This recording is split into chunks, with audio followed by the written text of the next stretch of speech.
story time on how I got my phone taken for almost a year when I was 16 while I get ready for work. Now, to know me is to know, like, my phone was always took growing up. Like, I never had my phone. Especially, like, middle school and the first half of high school, like 9th grade, 10th grade. Baby, I was always without a phone. And, y'all, is these khakis too much for work? Like, I've been wearing these khakis because they fit nice, but I feel like it's overdoing it. I don't know. Okay, so how old was I? This was the beginning of 10th grade. So I was 15 because my birthday is in March. I was 15. Now, me and this boy had been together. I was in a 5-year relationship, right? And me and this boy had started talking. Well, we got together my 9th grade year when I was 14. So, yeah. Now, I was not allowed to have no boyfriend. The reason being because I got my phone taken in middle school for having a boyfriend. If y'all want a story time on that, that's another thing. They never said it, you can't have a boyfriend, but it was like an unwritten rule that I can have a boyfriend. Also because my mom and my daddy got together and they have 2 different rules. So I think she just didn't want me to have a boyfriend so she couldn't hear my daddy mouth because he was vocal about me not being able to have no nigga. Also, I'm 19 now, by the way, and I'm about to start my 2nd year of college. And please don't talk about how I be doing a little light beat for work. If I don't look good, I'm not gonna work. I ain't gonna lie. If I look busted, I'm not gonna be feeling it. Y'all know when y'all like first get to high school, you think you grown. You really think you're grown, but you're not grown. Not like when I was 15, I thought I was grown, but now 15, girl, you young as hell. So me and this boy talking like this is my first serious, semi-serious like relationship. Like we wasn't scared to talk to each other. We going with each other around the school and stuff. We both ran the track to with each other, you know, like we were being serious. So basically, since we think we grown, we having grown people talks. And this is not finna go where y'all think it's finna go. No, we were not having sex when I was 15. Grown people talks and stuff. Like sometimes he say little stuff to me and I might entertain like little nasty stuff. So from the outside looking in, if you was to look at our messages, you'll think we was humping, but we was not hunching. I promise you, not at that time, no. I always wanted to see him. Like, I didn't have as much freedom as him, obviously because I'm a female. And also because my parents were semi-strict, but I can't really be mad at them because I fucked up the trust when they went through my phone. Yes, I can be mad at him because what you going through my phone for? So, yeah, I always wanted to see him, but it was me not being able to see him. And then on top of that, I'm not supposed to have a boyfriend. So how am I supposed to tell them I want to go see this boy? They never even heard of this boy before until now. Like, they would know you fucking with him, you know? At that time, my parents... Well, my mom and my stepdaddy was always going places late at night. And they worked during the day. My stepdad is a truck driver, so he always gone. Why don't I just, I don't know, sneak him in? The idea came into my mind to sneak him in when my parents worked there. But it was like, I'm not going to do it. Like, how is that going to work? I have cameras. Now, let me tell y'all. So one day, my mom sends me this video because I had failed really hard. I failed really hard because I was running up and down the driveway. And she sent me a video trying to be funny, basically that she seen me fall. And so in the video, I could see from the camera angle, you can't even see my room window or like any area in front of my room window because of the way the house was pushed back where my room was. And my front door of my house was like pushed back. I can't describe it, but basically, this my room, this my front door. The camera's at the front door, so you can't see over here. You can only see all. So I'm like, damn. So if he even was to sneak in, how would they know? I gotta risk it. So I told him and I showed him the video. I'm like, bruh, you can't even see my room window, so technically you maybe, you know, you can sneak in. And by this time, I had been toying with him, telling him I was going to sneak him in. He had even came at one point, and I made him walk somewhere. Cause I'm like, I'm not sneaking you in. I'm scared they're going to see you. But now I knew, so my little dumb 15-year-old, 14-year-old mind was like, okay, you can come in. We can come chill. One day, the first time, it was during the day. This had to be like during the summer or something, because why was I home? And I think it was a weekday. I think it was during the... Yeah, the first time was right before 10th grade. Like summer of 9th grade, right before 10th grade. I told him, I said, when you come, just press your body up against the wall. I think he got dropped off at the end of the street, and he hid behind an air conditioner unit on the other side of my house. And then he had like scaled up against the wall and came in. Like he came in the window like at an angle because I didn't want him to like unpress up against the wall and come inside. So he came. I was so scared. He was scared too. We were both scared because like he knew how my parents was. So yeah, then we didn't even have we didn't have sex or nothing, but we were just chilling. It was a good vibe, you know. I was just happy to be with my man outside of school for once. Like I felt so grown. That's really what it was. I just wanted to feel grown. Like I'm in the room with my boyfriend with the door closed. Now the second time he came, it was at night. My parents had went like out of town. Not out of town. They just went to the next city over. But they went out of town to I think they went to like a kickback or a cookout or something. And they just went to chill, and they left me there to watch my little brother late at night. Honey, I'm gonna sneak my man in. But I know the second time, something just didn't feel right. Like, I just felt bad. Like, I remember, that second time, I was just treating him so bad. But it's because I was scared as hell. I don't know what was wrong. But I'm like, I'm getting away with this too easy. Something's going wrong. So, basically, the second time was also successful. And we was kissing and stuff. But we didn't fuck. But we was kissing and stuff. And yeah, he left, but he was upset because of how I was feeling. But I was so scared because something like God be telling me so. Something just did not feel right, bro. So I want to say like a week later, my mama was always suspicious of me. For some reason, she thought I was having sex. Like I said, I wasn't even having sex. And yeah, she was just treating me weird and stuff, and just telling me that I think I'm smelling myself and stuff like that. Basically insinuating like you having sex, you got a boyfriend or something. Something's going on. I don't know how she knew, but she be lying like she knows. She just probably overheard a conversation or something. Like she had around that time, after that second time he snuck me out, she had took me to the doctor to see if I was a virgin. If you know what that is, that's like in the pap smear and stuff. And they even told her that I was, and that was the most degrading point of my life. Like I was so mad at her, and I treated her so bad, but I shouldn't have because of what happened next. So one day she got my phone to like, cause I was telling her how I bought more storage and I could share storage with the whole family, like the family sharing thing. Baby, soon as she got my phone, a message came through from that boy, and I think he was saying something like, "You remember this night? I enjoyed you this night." This night, my mama looked at the message. She looked at me. So I hurried up and I just like took my phone. I took my phone back and I just went in my room. And I could tell she was just looking like she was thinking about it. She did not take my phone that night. Now the next day, my stepdaddy would always come and get me and my best friend from school. And she would come back to my house so we can get ready we did all-star cheerleading. So we can get ready for all-star cheerleading and then get dropped off at the cheer thing. So he picked us up and I could tell his energy was just weird. And we just sit in the car just talking like normal, having a good day. And he was like, "Jada, let me see your phone." And I didn't think nothing of it. I just handed him my phone because my stepdaddy don't go through phones. But I forgot he my mama minion, so he gonna do it by her. So he took my phone. He just threw it across the truck. And I just looked at my best friend. I'm like. And then he stopped. And took, like when we got to the house, he just stopped and said, "Y'all can go ahead and go in the house."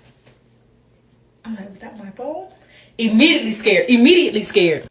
So I'm in my room with my best friend. I'm pacing back and forth. I'm friends. I'm like, "Bruh, I'm like, do I erase my phone?" I got my laptop. I'm trying to erase my phone. But then I was scared. I'm like, what if it notifies them that I'm erasing my phone? Y'all, I was so scared. I should have. Now that I look back, I should have just erased my phone. Because it wasn't even just about my boyfriend. It was other stuff in there. Like, I was just talking a lot of shit. Like, when my mama took me to go get that pap smear, I was cutting. Today's episode of Why I Hate Working in Retail because y'all are fucking dumb. This is another CBS story time. And this one especially pissed me off because, like, girl, be for real. So, like I said before, I was the night manager. Shift was 4 p.m. to 12 a.m. So, we had another regular customer come in. I used to call her my deaf grandma because she was deaf and she was old. And I literally loved her. So, I called her my deaf grandma. Mind you, I'm the only one in the store that can help this lady because I took 2 years of sign language in high school. So I'm the only one that knows a little bit of sign language enough to help this lady out. And she loved seeing my face. She loved that I could talk to her. Like, hello, deaf people are already outcasted enough. So she was just very grateful that I was there and that I knew sign language. Like, when she found out that I could understand her, she was so happy. Like, soon as she came into the store, I was the first person she wanted to see. So she came into the store like she always does. and she needed my help finding something. Mind you, okay, so we had 2 registers, but we had 3 self-checkouts. And at my CVS, they encouraged us to make the customers use the self-checkout.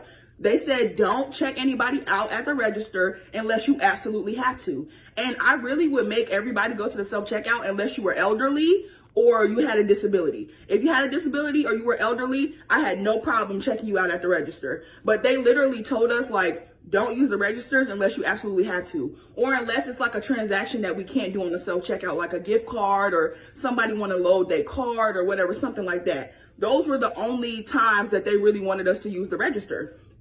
So my deaf grandma comes in, we chopping it up, we talking, whatever, whatnot. I'm helping her. I'm directing her to where, like, she can find what she needs. So I'm still standing in the front because all of the other employees, which it was only 2 other people, they were in the back stocking the shelves. And we were very, very, very behind on getting our truck out to the floor. So I didn't want them coming up to the front at all. I said, don't worry about the front. I got the front. I'll worry about the customers. Y'all just stock the shelves. Like, I got this. Don't worry about it. So my other employees were in the back stocking the shelves. I was in the front dealing with the customers. So this lady walks in and she does her shopping or whatever, and she comes to the front. She wants to use the register. And I'm like, hey, if you don't mind, can you use the self-checkout? Because I'm still talking to my deaf grandma. I'm still helping her out. I am in the middle of helping a customer. I'm the only person she can talk to in here. So I'm going to help her out, and I'm going to stay with her until she leaves this store. If that makes me a bad person, oh well. I'm still tending to the other customers, of course, but nobody else has a problem with using the self-checkout. So this lady comes up with her privileged ass, and she only has a couple of items in her hand. She wants me to check her out at the register. I politely tell her, like, hey, do you mind using the self-checkout? I'm currently helping someone. You clearly see me signing to this lady, so you know she's deaf. You saw me signing when you walked up, so you know she's deaf. She's like, I don't want to use the self-checkout. I said, well, you kind of don't have a choice right now because I'm in the middle of helping someone and she has a disability. If you don't mind, can you please use the self-checkout? So she gets mad and she storms over to the self-checkout. She's scanning the stuff and she can't figure out why it keeps calling me for help. And if you've ever worked in CVS, please wait, help is on the way. Every time I go into a CVS and I hear that, it sends me back like I have PTSD or something, like I just came from the war. Like, it literally gives me war flashbacks. That please wait, help is on the way. I'm not on the way, please.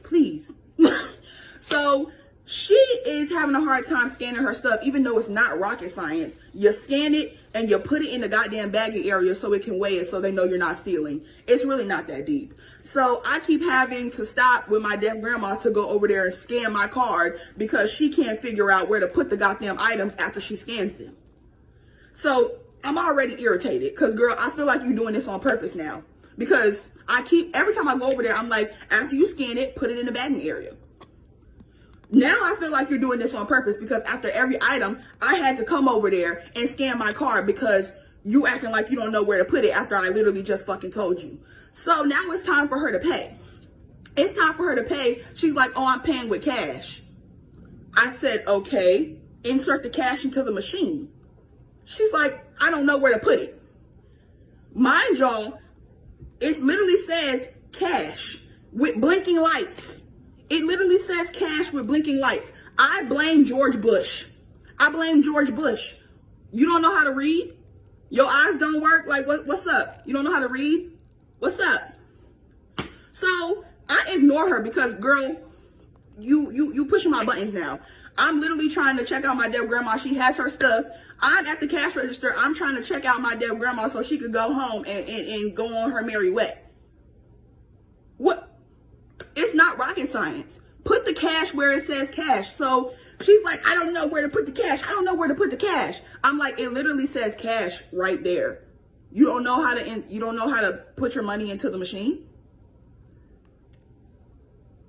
Huh? So she goes, well, Maybe you could help me if you wasn't so busy talking. I said, hold on. I'm the only person that can help this lady. I'm the only person. Do you know sign language? Do you want to help her? What the fuck? She's talking about, oh, I want to speak to a manager. I want to speak to a manager.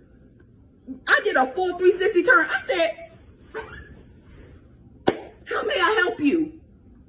Oh, you thought I was regular? No, I am the manager. This is my shit right now. Ain't nobody else here but me. So how may I help you? She got mad. She got so mad. When I turned around and I did that 360 turn, I said, how may I help you? Her face turned red. She was so mad. She was so mad. So after I said that, she puts her stuff down and she storms out. Girl, I don't care. Goodbye and don't come back. Because you did all that for what? You mad at me because you don't know how to read? I clearly told you I was helping somebody. And then I'm still in between helping my deaf grandma and then trying to help you figure out this goddamn self-checkout when it's not rocket science. First of all, who the fuck even scans anything at the self-checkout anyway? Girl, you were supposed to steal that and walk out. The fuck? You were supposed to just walk out with it. I'm not gonna say anything. This ain't my shit. Like, you feel me? This isn't my stuff. I don't care. Who the hell actually scans stuff at the self-checkout anything anyway? Girl, you were supposed to scan one thing, pay for it, and walk out with the rest. Like, hello, and don't act like you ain't been here before. But anyway, so, like, you're mad at me because you're dumb?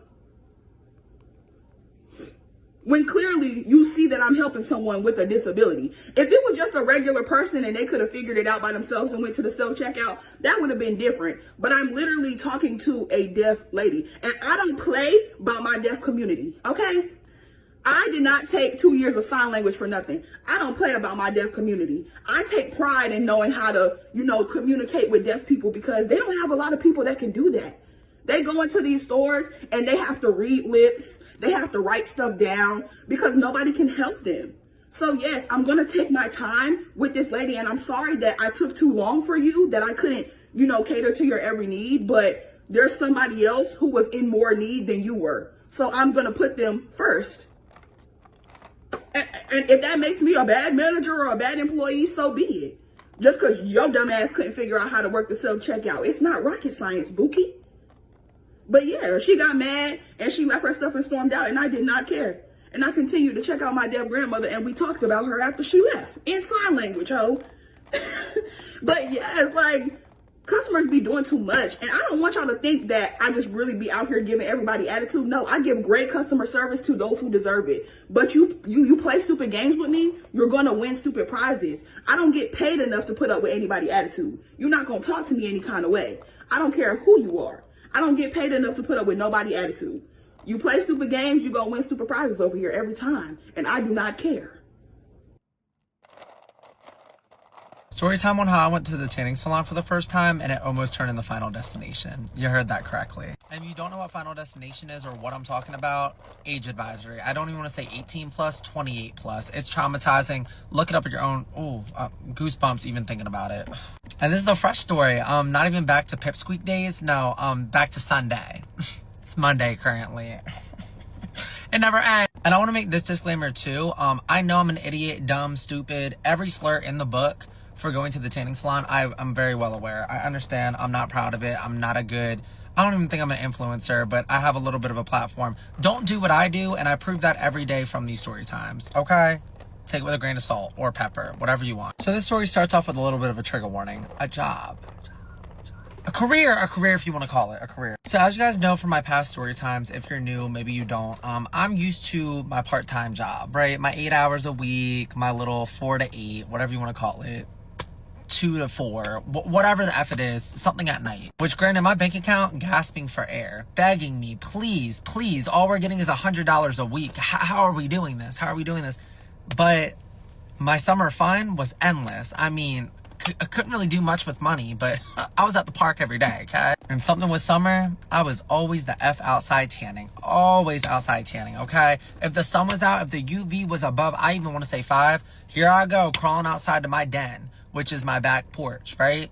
water bottle in hand, a little box fan, and laying there until the end of time. Me and the dirt flies flying around me, buzzing around, okay? But starting this summer, I started an office job, 9 to 5:30, okay? Love it, good vibes all around, love the people there, red hearts, so many. But what comes with that? Baby, I wake up, go to work, I come home, UV is 0. The heat is at 100. Very confusing, makes me upset. And something about me during the summer, like, I pride myself on my tan. Like, not that I excessively do it, but like, the pale needs to go, right? I'm not trying to give Casper, I'm trying to give sun in the fun, right? Fun in the sun. I guess that's the legal term for it. I want to look like I just got off a cruise 18 times. I'm trying to get something here. And I think I like that it makes my hair blonder too. I don't know, it makes me smile a little bit. I feel better. I don't need to give any more clarification on that. I just, pale equals ugly for me. If I'm a little bit tan, I'm smiling and I'm less negative, okay? So I come to this realization that, okay, the only times that I can be outside in the sun at a decent time, by decent, I mean 12 to 4 o'clock when the UV's out, that would be the weekend. By weekend, it is now sliced to a Saturday and Sunday. And what am I doing Fridays? I'm going out with the girls. What am I doing Saturday? I'm rotting until night. Go out with the girls. What do I do Sunday? Hide up in my room. Blinds down, nobody talk to me, hoodie up, sunglasses, okay? So May hits, and May's being May by the month, and weeks are going by, and it's very warm out, and I'm starting to realize, I'm like, okay, damn, like, people in my community, they all look like they've been to Puerto Rico 18 times. They all look like they've been to Hawaii for an excursion. What am I fucking giving? I'm giving Maryland confusion, Old Bay. I look crazy. So I want to say my last straw is, it was my best friend's birthday. God bless her. Such a fun birthday. And we all had to get on the boat. She has a boat. I love boats. I love boats. Let's not make it the Titanic, okay? And it was about to be the Titanic because I got on that fucking boat and all 5 girls on that motherfucking boat all had a tan. What the fuck did I have? I had negativity and hatred. I was so angry. And the tannest girl on that boat, oh, I sat her down and I said, where the fuck have you been? Where have you been? California, Hawaii, you let me on no. Jamaica, hello. What's going on, Greece? She said, oh, baby, I work a 9 to 5 too. Like, I'm not tanning outside. I go to, like, literally trigger warning. Like, do not do it, guys. And I never even thought about that because I always, once again, had the notion, which, once again, it's 2025, about to be 2026. Like, it's the notion going around, like, okay, tanning beds are bad for you. They're horrible. And she was like, yeah, I go, like, 2 times a week, and I got this, like, blah, blah, blah. And she looked fucking good. Like, she didn't even look, like, too tan, like not one of those girls that's about to get canceled on Twitter. Like, it was just a natural ass tan, okay? Then I started talking to other people in my community. I'm hearing, oh, you can use Jergens. No, thank you. I'm not role playing as Tangerine. I don't want to. And then other people were telling me spray tans. And I was like, okay, I'm going to be paying for paint to be put on to me that could look orange as well. Too dangerous for my liking. So I sit down, I conduct an interview with the girl that goes to the actual tanning beds, final boss. And she's like, yeah, no, like, it's really easy. Like, the membership is kind of pricey, but they walk you through everything. Like, it's not even that serious. You only go in it for a little bit. You only have to go like once or twice a week. You'll be all good. So then I started asking people in my community as well, such as my mom, and I said, what do you think about it? She said, I probably will perish in 2 years. And I said, okay, good to know. She also says that when I go outside past 9 p.m. So I don't know what to take from that. And I rationalized in my head and I'm like, okay, you want to know what? Like, if I only get a tanning bed membership just for the summer and I go once a week, maybe twice, that would like equivalent to me always being in the sun, usually during the summer, if that makes sense. So Sunday comes around and I've been putting this off for a while because part of it, I was just fucking nervous. I was like, it's my first time out here. I'm gonna look very crazy. I know nothing about tanning beds. I'm gonna walk in there, ask them 100 questions. I probably will leave crying with no membership and probably they stole my wallet. I don't know. I pull up yesterday. I want to say I pulled up at 2 p.m. I had plans at 3 p.m. I did. I'm walking up to the door. Who do I see at the desk? Girl I knew in middle school and high school. Oh, okay. Open that door. She's the front desk receptionist saying, what the hell are you doing here? I got caught in the act. I felt like a criminal. Get to chatting with her. Get to fucking chatting with her. And I'm telling her, I'm like, I don't know what the fuck I'm doing here. I feel like I should be at Red Robin right now. Meanwhile, I'm trying to get my skin red. None of this makes sense. She tells me she's been doing this since she was age 16, which, you know what? Whatever lyrics you want. That's not going to be me for the time being, but you know what? Whatever lyrics you want. She's explaining it to me, and God bless her, damn well trying to upsell my ass. Like, she's like, okay, like, what you should get is a membership. You should get this membership. You should get this lotion, this face lotion, this hand lotion, this ear lotion, as well as this nose lotion. Like, the total is coming out to like $600. Like, no, it will not. I looked her dead in her eyes. I said, that's fine. So I'll take the cheapest lotion as well as one of the cheapest memberships. Thank you. I'm very new here. She talked me out of not doing the cheapest membership because she reminded me about Final Destination. I said, oh, okay, so I'll get the middle tier. So now I'm paying $70 a month. Okay. The lotion was $40. Okay. I'm in that bitch. We talk for an hour and 30 minutes before I'm even sent to war. Okay. Like, we're just talking about everything in the community. Random ass lore from high school. I haven't seen her in years. Okay. And she's showing me all the different tanning beds. And keep in mind, these are technological as fuck. They look like portals. Like, I feel like I'm gonna go in it and I'm gonna like wake up in like the 1930s. I don't fucking know. A black and white movie, okay? And she's like, yeah, so it's your first time. Like, what tanning bed do you want to do? That you can go in any single one for free. And I'm like, oh, I want to go to the most bougie one. And she nicely tells me, she's like, I mean, you can, but you will come out of there charred. You're gonna look fucking ridiculous because it's very strong. Okay, I won't do the diamond plus 77479. I'll just do the platinum one, I guess. Is that okay? She said yes. Put you in for half the time, put you in for 6 minutes. She puts me in the damn room. I'm intimidated as fuck. And she's like, yeah, you have 6 minutes. Like, you gotta like get naked, put on the lotion, lock and get in the bed. And all she told me specifically was, okay, once you're in the bed, there's gonna be an icon that's like on your face. Let that be on your face for 30 seconds, then turn it the fuck off because it will fry your face because you're new at this. I said, oh, okay. Then I start stripping. Like, lock the door very quickly. I start stripping because I'm like, I'm getting anxious at this point. I'm like, okay, like, I'm thinking about Final Destination. There's so much going through my mind, but all I'm thinking at the end of the day, I'm like, okay, you know what? I'll look like I've been to the beach. It's all gonna work out with time, okay? So I start stripping. Then I suddenly put my clothes back on because I'm like, wait, like, it's bed, like, on whatever. I run out. I'm like, girl, like, is it working? She's like, yes, like, you got 4 minutes. Like, lock in, put your lotion on. Go back. I'm quickly lathering whatever the fuck lotion. This lotion is making me look dark as hell. It's scaring me. I'm like, I don't want to fucking look like this. What? And I get in the bed. I get in the bed. I'm hearing creaks in the bed while I'm like sitting on it, but I'm like, it's fine, it's fine, it's fine. And I close the lid and I see the button that says start. I hit start. Ooh, fried. Now I have these goggles on and I'm just staring and I see the time and it's counting like up to 6 minutes, okay? They're playing music and I'm literally just thinking about Final Destination. I'm getting fucking anxiety. I'm like, okay, it's fine. Like, it's only gonna be 6 minutes. It's gonna be okay. And I'm making sure it's only gonna be 6 minutes. So my eyes are wide open. I have goggles on, keep in mind, but they're wide fucking open and I'm staring at that time. Okay, it's me versus the time. 1 minute passes, 2 minutes, 3 minutes, 4 minutes. And keep in mind, like, it's a bougie, like, bed. Like, there's, like, water hitting me at some point. I feel like they're giving me a lobotomy somehow. It's very, very cool, I guess. 5 minutes, 50 seconds, 5 minutes, 51. Then it hits 6 minutes. Then it hits 6 minutes and 1 second, 6 minutes and 2. I let it hit 6 minutes and 2 seconds. I start flipping the fuck out because absolutely not. Why is it going past 6 minutes? What the fuck? I'm so disgruntled. My goggles fucking fall off. I'm flailing around trying to bang on the fucking thing. Like, and I'm starting to yell, like, get me out, like, get me out. And there's a stop button. I'm banging on the fucking stop button. It's not stopping. What is going on? After 10 seconds, whole bed turns off. And I just exhale. Like, okay. I lay there for 2 minutes and I kind of crack a smile at myself. Open the bed, walk back out, confront her. She told me that there was a cool down period. Okay. And it's about to hit 10 minutes. Now my eyes burn because my goggles fell out when I was flailing around. My eyes burn. What does this mean? I think I'm going blind. Oh my God. Am I in the wrong for giving my girlfriend a reality check after she got excited about a job offer that doesn't pay much? I, 30 male, have been dating my girlfriend, Nina, 28 female, for about a year and a half. She's sweet, kind, and super creative. She works in nonprofit communications and has always been passionate about advocacy work.